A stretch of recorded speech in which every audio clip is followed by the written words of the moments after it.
Hello everyone, स्वागत है आपका JNT ऑनलाइन क्लासेस में। भाई आज की क्लास जो है ना वो बहुत सारे पेरेंट्स के क्वेश्चंस का आंसर है जो उन्होंने मुझे कमेंट सेक्शन में बहुत पूछे हैं कि बच्चा बहुत स्लो लिखता है, उसकी राइटिंग स्पीड बहुत स्लो है, स्कूल से वर्क जो करके आता है कभी पूरा लिख के नहीं आता, उसका काम अधूरा रहता है। और उसके बाद सबसे ज़्यादा प्रॉब्लम मदर को होती है कि किससे वर्क मांगे और कैसे बच्चों की नोटबुक को पूरा कराएं।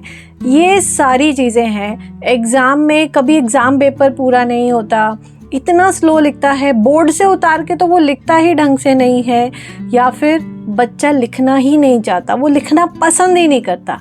इतनी सारी प्रॉब्लम्स का सॉल्यूशन आज मैं आपके लिए लेकर आई हूँ। आई होप जितने सॉल्यूशंस बताऊँगी उसमें से कोई एक तो आपके लिए गारंटीड काम करेगा, और फिर भी ना करे तो उसके लिए मैं हूँ, आप मुझे कमेंट करके ज़रूर बताएं।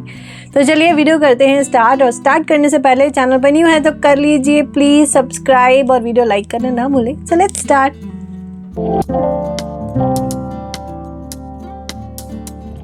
तो बहुत सारे इस तरह के हम लोग फेस करते हैं बच्चों को लेके प्रॉब्लम कि बच्चा या तो लिखना नहीं चाहता या बहुत स्लो राइटर है, बहुत स्लो लिखता है। छोटे बच्चे हैं, डायरी कंप्लीट करके नहीं लाते, बोर्ड पे जो मैम लिखवाती हैं उसको पूरा नहीं करते, और जब हम टीचर से रिक्वेस्ट करते हैं या किसी से रिक्वेस्ट करते हैं कोई काम भी नहीं भेजता तो बच्चे का वर्क हमेशा इनकम्प्लीट रहता है। और बहुत ही स्ट्रगल करना पड़ता है इस चीज़ को लेके सबसे ज़्यादा पेरेंट्स को, क्योंकि वर्क कंप्लीट कराना पड़ता है। अगर वर्क कंप्लीट नहीं होगा तो एग्ज़ाम की प्रिपरेशन कैसे कराएंगे। तो देखिए अभी जो है ना सेशन जस्ट स्टार्ट हुआ है, अभी समर वेकेशंस भी आने वाली है, तो ये बिल्कुल सही मौका है। बच्चे को 1 से 2 महीने प्रैक्टिस करा दीजिए ताकि आपको पूरे साल ये प्रॉब्लम फेस ना करनी पड़े। तो इसके लिए बहुत ज़रूरी है कि आज ये वीडियो पूरी देखिएगा, क्योंकि बहुत सारे एक बहुत इंपॉर्टेंट सॉल्यूशंस मैं आपके साथ शेयर करने वाली हूँ। एक भी पॉइंट अगर मिस हो गया क्या पता वही आपके काम का होता। तो प्लीज़ वीडियो को पूरा ज़रूर देखिएगा। तो चलिए स्टार्ट करते हैं। और अब हम बात कर, अभी तो हमने प्रॉब्लम की बात करी, अभी इस प्रॉब्लम का रीज़न क्या होता है पता है? हमें रीज़न ही नहीं पता होता। हम सोचते हैं बच्चा लिखना नहीं चाहता, नालायक है, करना ही नहीं चाहता, बहुत लेज़ी है, बिल्कुल इच्छा ही नहीं होती इसकी तो पढ़ने की। लेकिन हम उसके पीछे का रीज़न ही नहीं पता कर पाते कि रीज़न क्या है, वो लिखना क्यों नहीं चाहता। देखिए हर चीज़ के पीछे कारण होता है। बच्चा शैतान है तो ये मैं बता दूं कि हर बच्चे शैतान होते हैं, हर बच्चे थोड़ा स्टडी से भागते हैं, ज़्यादातर बच्चे भागते हैं। लेकिन ऐसा नहीं हो सकता कि वो रोज़ ही ये गलती कर रहा है, तो वो क्यों कर रहा है? तो उसका सबसे मेन कारण है कि उसके फाइन मोटर स्किल्स जो हैं वो वीक हैं। अब ये फाइन मोटर स्किल्स क्या होते हैं? फाइन मोटर स्किल्स जैसे कि सबसे पहली चीज़ होती है इसमें फिंगर्स और ब्रेन का कोऑर्डिनेशन। फिंगर्स और ब्रेन का कोऑर्डिनेशन अगर उसको बिल्कुल नर्सरी केजी सब क्लासेस में नहीं सिखाया गया है तो प्रॉब्लम बच्चों को आगे तक चलती रहती है कि बच्चे अपना काम बहुत स्लो करते हैं। फिंगर मोटर, ये जो फाइन मोटर स्किल्स हैं इसमें ग्रिपिंग सिखाई जाती है, इसमें फिंगर मूवमेंट सिखाई जाती है और कुछ बेसिक एक्सरसाइजेज होती हैं। अभी भी समय है, देर नहीं हुई है, हम एक काम कर सकते हैं। तो मैं अभी आपको आज कुछ फिंगर की एक्सरसाइजेज बताने वाली हूँ जो आपको बच्चों को करवानी है, और एक एक एक्सरसाइज ध्यान से देखिएगा, बहुत इंपॉर्टेंट है। स्टार्ट करते हैं कुछ एक्सरसाइजेज। अब इसमें मैं आपको एक चीज़ बता देती हूँ कि हमें लगता है ये सब चीज़ें ज़रूरी नहीं होती, क्योंकि कभी हमें ज़रूरत नहीं पड़ी तो बच्चों को क्यों ज़रूरत पड़ रही है। हम तो सब लिख लेते थे, पता नहीं आजकल क्या क्या चीज़ें चल गई हैं, लेकिन ऐसा नहीं है। हर समय में, हर जनरेशन में बच्चों की नीड्स, ज़रूरतें अलग हो जाती हैं। जैसे हम करते थे ज़रूरी नहीं कि आज बच्चे भी वैसे ही करें। तो इसलिए कुछ एडिशनल चीज़ें हमें बच्चों को अब सिखानी ही पड़ रही हैं। तो इसमें से सबसे पहली चीज़ है फिंगर्स की एक्सरसाइज। जब से पहले ना जब हम लिखते हैं तो हमेशा ये 3 फिंगर्स का यूज़ होता है, थंब और 2 फिंगर, इनको हम बोलते हैं ट्राइपॉड फिंगर्स। तो इनका जब इस्तेमाल करते हैं तो हमें सबसे ज़्यादा प्रैक्टिस बच्चों की इन 3 फिंगर्स की करानी है, ट्राइपॉड फिंगर्स की करानी है। इन फिंगर्स की प्रैक्टिस के लिए सबसे पहली चीज़ है ये स्माइली। ये स्माइली बॉल है, बहुत आसानी से मिल जाती है, सॉफ्ट वाली होती है। सबसे पहले उसको इस तरह से प्रेस करने को बोलिए। ये बहुत अच्छी एक्सरसाइजेज होती है ये सारी मसल्स की, जिससे कि बच्चे फास्ट काम और थकते नहीं हैं। बच्चे लिखते लिखते थक जाते हैं, बहुत थोड़ा सा लिखते हैं उसी में ही थक जाते हैं, तो वो ना थकें इसके लिए आप कभी भी बच्चा खाली बैठा है, टीवी देख रहा है या कुछ भी कर रहा हो, तो उसको ये बॉल ऐसे पकड़ा दीजिए और बोलिए कि इसको ज़्यादा नहीं 3 से 4 मिनट इस तरह से प्रेस कर दिए, जिससे कि उसकी इनकी मसल्स की प्रैक्टिस होगी। उसके बाद नेक्स्ट एक्सरसाइज है रबर बैंड की। रबर बैंड में इस तरह से लेना है और ओपन क्लोज और थोड़ा टाइट रबर बैंड हो। ये तो थोड़ा सा लूज़ है पर टाइट रबर बैंड होना चाहिए, जिससे कि उसको थोड़ा सा फोर्स लगे, फिंगर्स में फोर्स लगे।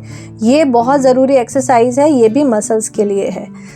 उसके बाद नेक्स्ट है twiddling of thumb exercise. Twiddling of thumb exercise में लेफ्ट हैंड का थंब, राइट हैंड की इंडेक्स फिंगर और इस तरह से, उसके बाद लेफ्ट हैंड का थंब, राइट हैंड का थंब, लेफ्ट हैंड की इंडेक्स फिंगर, इस तरह से ये ट्विडलिंग एक्सरसाइज होती है। ये बहुत हेल्प करती है बच्चों की राइटिंग स्पीड को इम्प्रूव करने में, कि बच्चा लिखने में कभी आलस ना करे। ये एक्सरसाइज बहुत इम्पॉर्टेंट है, तो कभी भी आपको समय मिले तो बच्चों को बोलिए ये एक्सरसाइज करने को, और आप उसके साथ साथ करिए, क्योंकि बच्चा अकेले तो करेगा नहीं, उसके लिए है तो एक फ़न, लेकिन जल्दी उसको ये आएगी नहीं। लेकिन ये फाइन मोटर स्किल्स होते हैं, ब्रेन और फिंगर्स का परफेक्ट कॉम्बिनेशन किस तरह से करना है, ये एक्सरसाइज आप ज़रूर करवाइए। ठीक, उसके बाद है पेन या पेंसिल जो भी उसके पास है, उसको बोलिए ये 3 फिंगर, ये जो ट्राइपॉड फिंगर्स हैं इसमें पकड़े और पहले आगे तक, उसके बाद पीछे तक, फिर से आगे और फिर से पीछे। ये इन फिंगर्स की एक्सरसाइज है जो आपको बच्चे को करानी है, ताकि वो दोबारा से 2 से 3 महीने भी आप प्रैक्टिस करा देंगे, दोबारा से वो कभी भी स्कूल में अपना वर्क छोड़ के नहीं आएगा, राइटिंग स्पीड उसकी फास्ट होनी शुरू हो जाएगी। तो ये तो बात करी है मैंने एक्सरसाइज की। अब और भी कुछ चीज़ें हैं, उनके बारे में बात करते हैं। अब आते हैं कुछ इम्पॉर्टेंट चीज़ों पे, जैसे कि अभी तो मैंने आपके साथ डिस्कस करी एक्सरसाइजेस। अब ज़रूरी है परफेक्ट टूल का यूज़ करना, कि लिखने के लिए एक परफेक्ट पेन कैसा होना चाहिए। आपने देखा होगा कुछ पेन ऐसे आते हैं जिनकी यहाँ की जो रबड़ होती है ना, वो इतनी स्मूथ होती है कि बच्चा लिखते लिखते लिखते वो जो हाथ है ना, वो जब स्वेटिंग होने लगती है ना गर्मियों में, तो वो लिखते लिखते वो हाथ अपने आप ऐसे आगे को खिसकने लग जाता है। जैसे ही बच्चा लिखना शुरू करेगा हाथ आगे को खिसक जाएगा। तो ये चीज़ ना हो, तो इसके लिए आपको क्या करना है, परफेक्ट पेन का आपको देखना है, सिलेक्ट करना है।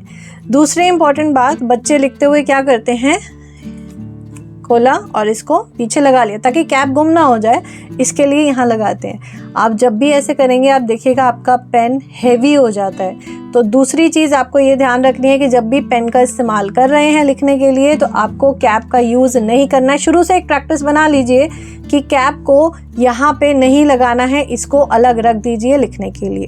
ठीक, उसके बाद है train your hands and finger to write fast. अपने हाथों को और फिंगर्स को लिखने की ट्रेनिंग दीजिए।